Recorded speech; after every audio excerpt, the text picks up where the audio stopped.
بسم اللہ الرحمن الرحیم۔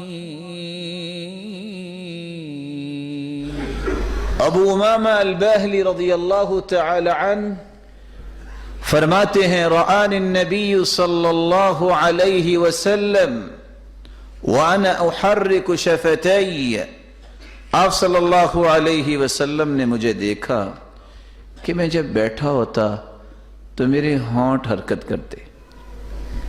پوچھا یا ابا امامہ بأي شيء تحرك شفتيك، یہ آپ کی ہونٹ حرکت کرتے مجھے نظر آتے ہیں، کیا پڑھتے ہو؟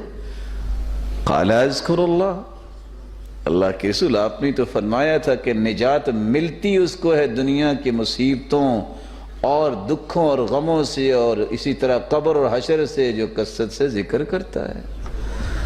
فرمایا الا اخبرک باکثر بافضل من ذکرک باللیل والنہار، ابو امامہ تم 24 گھنٹے ذکر کرتے رہو دن اور رات، اس سے بھی اچھا اور اس سے بھی افضل ذکر جو 24 گھنٹوں کے اذکار سے بھی زیادہ اجر کا باعث ہے، زیادہ افضل ہے، میں تمہیں نہ بتا دوں؟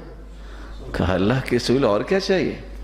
تو آپ صلی اللہ علیہ وسلم نے فرمایا تم اگر 24 گھنٹے مسلسل ذکر سے بہتر ذکر چاہتے ہو تو تم یہ کلمہ کہہ دیا کرو، سبحان اللہ عدد ما خلق، سبحان اللہ ملء ما خلق، سبحان اللہ عدد ما فی الارض، سبحان اللہ ملء ما فی الارض والسماء، سبحان اللہ عدد ما احصى کتابہ، سبحان اللہ عدد کل شیء، سبحان اللہ ملء کل شیء۔ یہ 4 کلمات تم پڑھ لو، اجر اتنا ہی ملے گا کہ 24 گھنٹے تم اللہ کے ذکر ہی کرتے رہے گا۔